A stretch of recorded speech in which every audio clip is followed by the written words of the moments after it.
नमस्कार, जय मसीह की। मैं प्रभु में आपका भाई पास्टर संजय मौर्य और आज हम बात करेंगे विश्वासी व अविश्वासी के स्वभाव में अंतर के विषय पर। तो हम जानेंगे भेड़ और बकरी के स्वभाव से विश्वासियों के स्वभाव के विषय में। प्रभु यीशु मसीह विश्वासियों को भेड़ कहते हैं और अविश्वासियों को बकरी। इस का मतलब भेड़ में कुछ अच्छी बातें या आदतें हैं और बकरी में कुछ बुरी आदतें हैं। प्रभु यीशु मसीह के मुताबिक जो भेड़ सदृश विश्वासी हैं वे तो स्वर्ग जाएंगे, परंतु जो बकरी सदृश विश्वासी हैं वे स्वर्ग नहीं जाएंगे। तो हम भेड़ और बकरी के स्वभाव से विश्वासियों के स्वभाव को जानने की कोशिश करेंगे। और मैं आपको बताना चाहता हूँ, भेड़ की पहली पहचान तो यह है कि उसके सींग नहीं होते हैं, इसलिए वो लड़ती नहीं है, और लड़ेगी भी तो उसके पास किसी को हानि पहुंचाने के लिए सींग नहीं होते हैं। बकरी के सींग होते हैं और वो लड़ती भी है और हानि भी पहुंचाती है। तो जो विश्वासी लड़ते हैं, झगड़ते हैं, लोगों को हानि पहुंचाते हैं, उनकी तुलना यीशु मसीह बकरियों से करते हैं। उनका स्वभाव बकरियों वाला विश्वास है। और जो विश्वासी लड़ते नहीं हैं, प्रेम से रहते हैं, भाईचारे से रहते हैं, वे विश्वासी भेड़ की तुलना में आते हैं। बेविश्वासियों का स्वभाव भेड़ वाला स्वभाव है जो यीशु मसीह कहते हैं। और दूसरी पहचान भेड़ की यह है कि वह सर झुकाकर चलती है और बकरी हमेशा सर उठाकर चलती है, हमेशा जो है वो दीवारों को फांदती है। इसका मतलब विश्वासी वही है जो नम्रता से चलता है, विश्वासी वही है जो नम्रता से बातें करता है। भेड़ की संज्ञा वाला विश्वासी वही है जो नम्रता पूर्वक अपने जीवन को जीता है।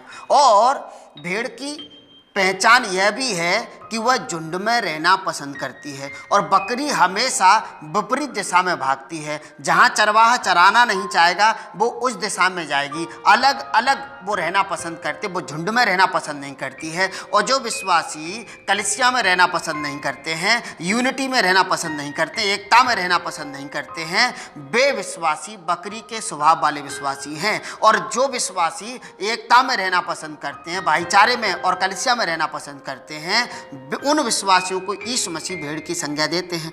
और भेड़ की पहचान यह भी है कि वह हमेशा चरवाहे के पीछे पीछे चलती है, लेकिन बकरी हमेशा विपरीत दिशा में जाती है, अलग दिशा में चली जाती है, चरवाहे की बात नहीं मानती है। भेड़ का स्वभाव ये है कि वो चरवाहे के पीछे चलती है, और बकरी का स्वभाव ये है कि वो हमेशा आगे भागती है, चरवाहे से आगे भागती है, और चरवाहे को लाठी लेके उसके पीछे पीछे भागना पड़ता है। और बेविश्वासी जो चरवाहे को फॉलो करते हैं, चरवाहे के पीछे चलते हैं, यीशु मसीह के पीछे चलते हैं, सेवकों के पीछे चलते हैं, वे तो भेड़ की संज्ञा वाले विश्वासी हैं।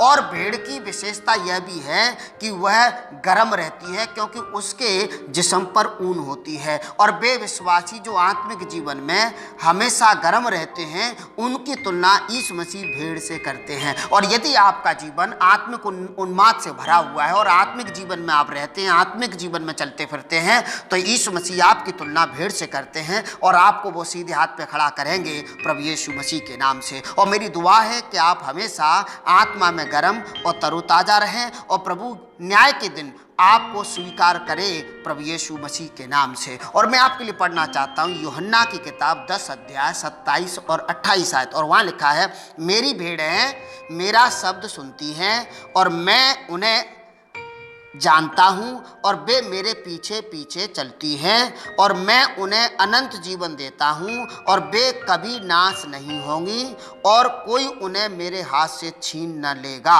यदि आप प्रभु यीशु मसीह के पीछे चलते हैं, यदि आप अपने चरवाहे का शब्द सुनते हैं, उसको फॉलो करते हैं, तो प्रभु यीशु मसीह कहते हैं कि मैं उन्हें अनंत जीवन दूंगा। मैं उन्हें जानता हूँ, मैं उन्हें पहचानता हूँ, मेरी भेड़ें मुझे पहचानती हैं, इसलिए मैं उनको अनंत जीवन दूंगा और उन्हें कोई मेरे हाथ से छीन नहीं सकता है। और मैं आपको यह बताना चाहता हूं, यीशु मसीह अच्छा और सच्चा चरवाहा है और आपकी वो सच्ची और अच्छी चरवाही करेगा।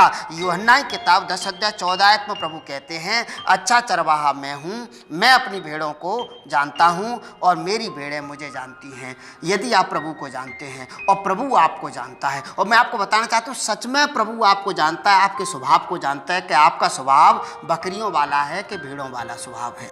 और मेरी मेरी दुआ है कि ईश्वर आपको उस दृष्टिकोण से देखे जो भीड़ वाला है।